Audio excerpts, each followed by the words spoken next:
पूरे देश में नवरात्र की धूम है। देवी दुर्गा की पूजा की जा रही है क्योंकि भगवान राम ने लंका के राजा रावण पर विजय पाने के लिए 9 दिनों तक माता रानी के चंडी स्वरूप की आराधना की थी। 10वें दिन मां के आशीर्वाद से रावण का अंत किया गया था। तब से नवरात्र में मैया की पूजा होती है और 10वें दिन रावण का दहन किया जाता है। लेकिन क्या आप जानते हैं कि रावण का जन्म स्थान क्या है? वह कितना विद्वान था? आइए जानते हैं। वाल्मीकि रामायण के अनुसार रावण अपने पिता के पक्ष से ब्राह्मण और नाना के पक्ष से क्षत्रिय राक्षस था, जिससे उसे ब्रह्म राक्षस की उपाधि मिली थी। रावण का दादा ऋषि पुलस्त्य ब्रह्मा के 10 मानस पुत्रों में से एक थे। उनके पुत्र ऋषि विश्वा की पत्नी कैकसी, जो क्षत्रिय राक्षस कुल से थी, ने रावण को जन्म दिया। कैकसी के पिता दैत्यराज सुमाली थे। ऋषि विश्वा की दूसरी पत्नी से कुबेर का जन्म हुआ था। रावण ने अपने पिता के संरक्षण में वेदों और अन्य धार्मिक ग्रंथों के साथ साथ युद्ध कला में भी दक्षता प्राप्त की।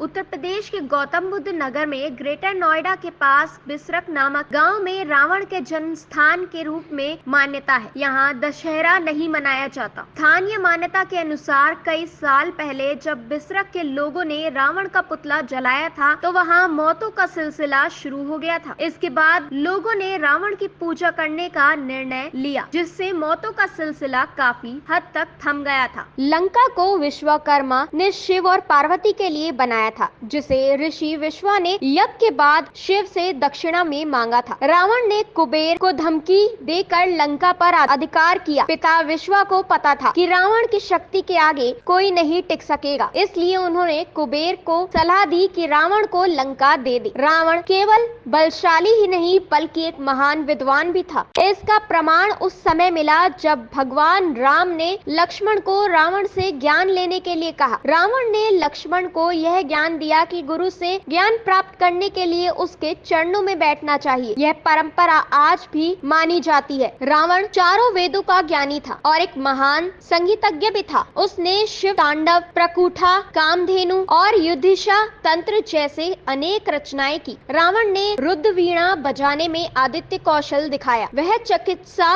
विज्ञान का भी बड़ा जानकार था और आयुर्वेद पर अर्क प्रकाश नामक एक पुस्तक भी लिखी। रावण ने स्त्री रोग और बाल चिकित्सा पर भी कई ग्रंथ लिखे थे।